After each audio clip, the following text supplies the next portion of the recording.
over the past month, I was talking to this person about a situation in their life that I think this example illustrates two things really.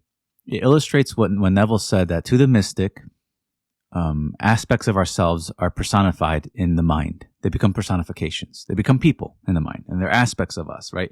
If you fell asleep tonight and you had a dream, and there's people in the dream, those people are aspects of the dreamer, right? Because there's only one dreamer. So that's from a mental standpoint or whatever, a dream standpoint. But from this world, it appears without, right? It appears like people are very independent of you. So I'm going to give this story, but I'm just going to use different names. We're just going to use the name Mary, the name Mary. So Mary comes to me and she has this issue with this coworker at her job. And this is kind of a relatively new coworker. And they're causing a bit of, they're basically ruining the flow in which things were running before. And now things are not running too well at the job. But the problem is that Mary and this coworker got along at first. But then over time, they started noticing that this person has a lot of anxiety, like to the point where this person just wants to control everything. And at first, Mary was conflicted because she said, I built this relationship and now I kind of want to pull back because I don't really like how controlling this person is. And they came to me and from what I could tell that Mary was scared, but we didn't get to that part yet. We're just kind of describing the experience she has with her coworker and basically how to handle this. And obviously if you have a worldly perspective, just like an earthly one, you're just going to say, you can communicate and do this, that, and the other. Those things don't always work, but you can, communicate those things to this person, like how to change their ways so that the job flow is better, But if you're talking to me, you're going to get a Neville perspective, right? And so she's telling me about this coworker and how she doesn't want to be around her anymore, but she obviously works with her, so she doesn't know what to do. She doesn't know how to get around it. And then I asked her a question. I said, are you scared of this coworker? And when I asked the question, the conversation turned a little bit. The tone shifted because initially the response was almost like a reaction. It was like, no, like, why would I be afraid of my coworker? Why would I be afraid of her? And I said, well, the way you talk about tensing up around them, the way you talk about them, it sounds like, if we look within our minds, there's really only two options. It's either we're in different degrees of love or different degrees of fear, if we look at it this way. And so if we can identify that it's a fear, rather than trying to label the coworker something, rather than trying to label yourself or trying to take upon their feelings as yours, instead of doing all of this confusion, let's just see if you're scared first. And the more we talked about it, Mary admitted that she was scared of this. She goes, I am scared. I'm scared of how I feel around them because I feel like I have to perform and act because I got along with them at first. And then after I started realizing that I don't really like how controlling they are. And I built this relationship and now I feel like I have to perform and act. And I said, so you're scared of performing. I tried to remove the coworker for a second, try to focus on the person. I said, so you're afraid of performing? And they said, yeah, I'm scared of that. And when they admitted that they were scared, I could tell they were more free. Once they had confessed it, they realized that they don't have to be so scared. And then what was interesting that happened was, Mary comes to me again and says, I'm just basically kind of came to me, said the same thing, like, I'm just scared because this person, works with me full time and I don't want to be around them anymore. And I don't know what to do because they're going to be with me for a long time and, all this stuff. And I said, well, let's not project that. Let's just focus on you and not project what things are going to be like in the future. And then we came back. I said, so you're scared of feeling trapped with them? And they said, yeah, I'm scared of feeling trapped. I'm scared. And again, once we, realized it was a fear, we kind of released it again. And then something interesting happened. One day Mary came to me and this is a true story. This is a true story. It sounds like a fake story, but it's a true story. Mary came to me and she was telling me that she feels a lot less afraid of these feelings inside of her, this feelings of performing, this feelings of being trapped. She's not so scared anymore. And I said, so you're letting go of your fear? And they said, yeah. And here's what's interesting. The coworker that had such a problem is now looking for a new job, and they just got accepted for a different job, and they're thinking about leaving this job to go to that one.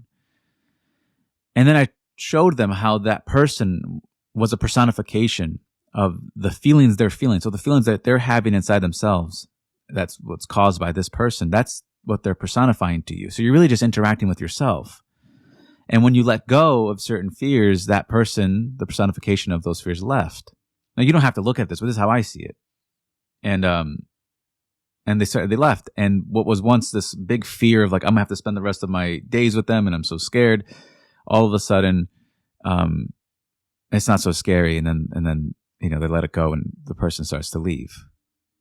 Now, this didn't happen overnight. This happened probably over the course of a few months. But it wasn't until the last maybe 2 weeks where we got to the point that they're scared, that they really released their fear. Those last 2 weeks were really transformative. And they changed themselves to a less feared self. They stopped fearing so much of themselves. They stopped fearing these things within them. And all of a sudden, the world changes. And something that appeared concrete, like I have to work a 40 with them all the time, now it's changing. And I think this is a perfect example of knowing a change but self and seeing that people are personifications of the things we feel within ourselves. So when we interact with someone, if I feel something, that's what they personify to me. And then another thing that happened, which was really interesting, was that Mary felt gratitude actually for this coworker, because Mary saw that this coworker revealed something about her.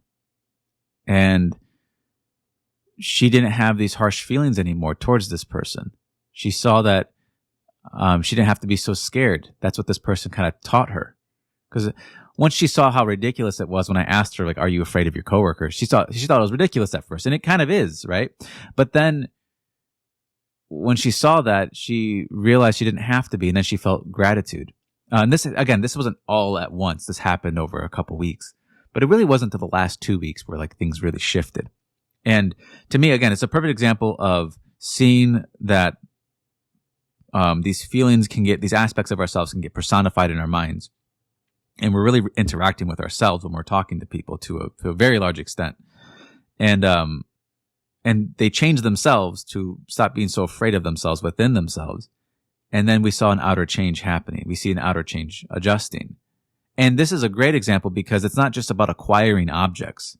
This isn't about just acquiring some goal, right? The goal wasn't to remove the coworker. The goal wasn't to just gain a bunch of money. Although I guess those things you can do those things. But in this case, the goal was to change oneself. And then we saw an outer change happening.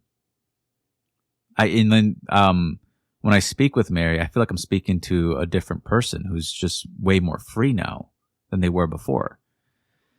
And, when you remove fears, it gives you a lot more clarity. And then you respond and act from clarity. And these little adjustments all add up to different changes in your world.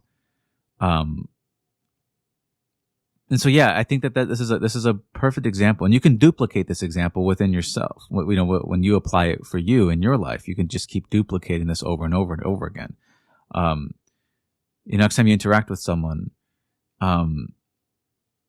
you feel scared, ask yourself if you're scared of them and just be honest.